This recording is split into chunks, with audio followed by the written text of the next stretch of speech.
Hi again then guys, and welcome to another look to the past, really, in the Gran Turismo franchise, to Gran Turismo 2, once again, to a vehicle which I must admit I kind of had a wrong view about.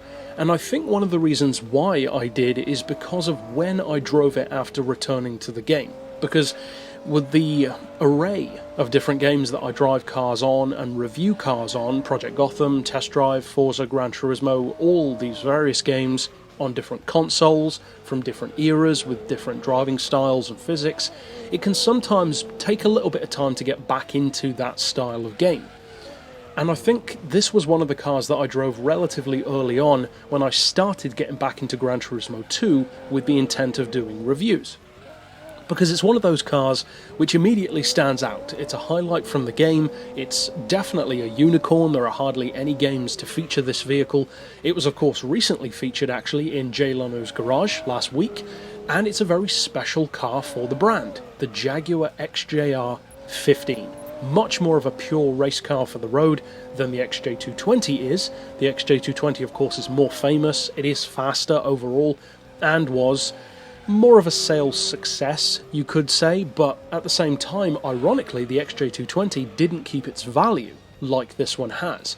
The XJR-15 has always been a unicorn, it's always been very highly sought after, and in some ways, it's kind of more impressive than the XJ220, because the XJ has the twin-turbo Metro 6R4 engine, great top-end speed, but it's a bigger car, it's a little bit of a cumbersome one for track use, and it's not the most ideal race car for the road. It can become a race car thanks to TWR, and of course speaking of TWR, they had a direct hand in developing this car.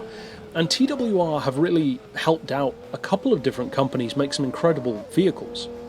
This one for Jaguar, the XJ220S, which is my personal favourite version of the XJ220, the actual Le Mans Racing XJ220 as well was built by them as well. It won the race, lost on a technicality, or was disqualified I should say, and of course the Nissan R390 as well has ties to TWR. This car though is a bit different in terms of its spec to the XJ220, it's a lot lighter, only 1,050 kilos, and the power is much lower. 470 horsepower, 452 pound-feet of torque.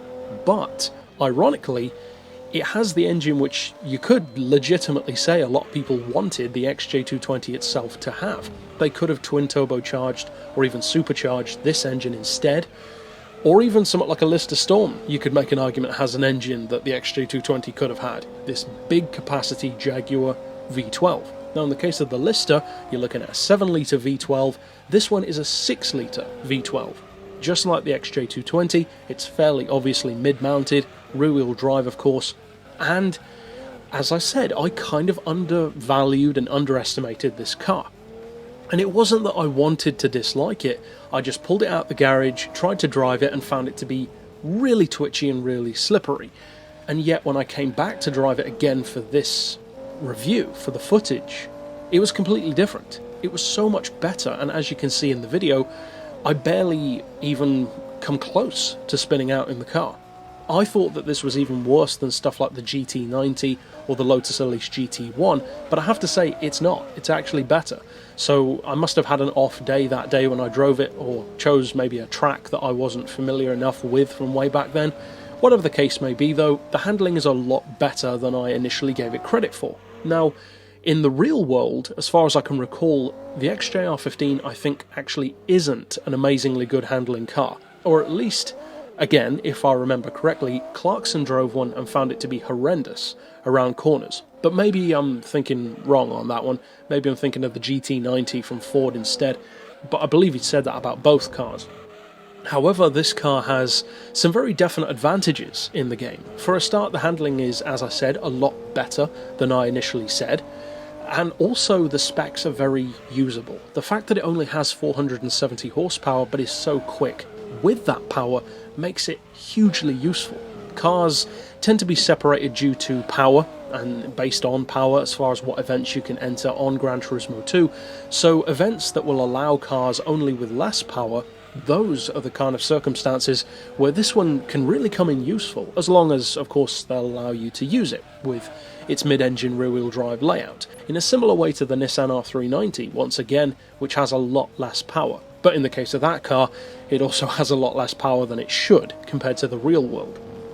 Now, in terms of how competitive it is, it's a really good choice. It has some similarities, I personally think, to some other British and otherwise supercars which are track-focused from the 90s. The Ascari Corsa, in particular, is a very, very similar looking car to this one, and later on I would also say that the Mosler MT900 has a very similar shape to this car as well, and of course the Noble, also designed by the same guy who developed the Ascari Corsa, Lee Noble, as well. The Noble has a similar shape, that kind of hardcore track day exotic, which is less powerful than you might assume, but doesn't need to be. And that's by far the best advantage about the XJR-15. The power is so low, but the performance is so high. It's definitely a standout unicorn from the game. It's a car which I know a lot of you guys who have played Gran Turismo 2 will often have a lot of love for. It's one of those cars which just feels special whenever you see it in a game, and so if it ever did make a return, which unfortunately I think is very doubtful at this point, but it would be amazing if it did, I would be very happy to see it return. Imagine this car coming back in Gran Turismo Sport in full premium glory. How incredible would that be? It would certainly make a fantastic rival around certain circuits to stuff like the Diablo GT and the McLaren F1. However, I think that the XJ220 probably has a much stronger chance of returning to GT Sport than this one does, but if this one ever did return to any game, to be honest, I'd be happy to see it come back. It's a special car, only 53 of them were built, they're very expensive, around $1 million back in the day, and it is definitely a unicorn. In fact, it's one of the ultimate unicorns in the game, especially if you're talking production ones. But that's it for this pick overall. Of course, I'll see you guys next time, and for now, as always, thanks for watching.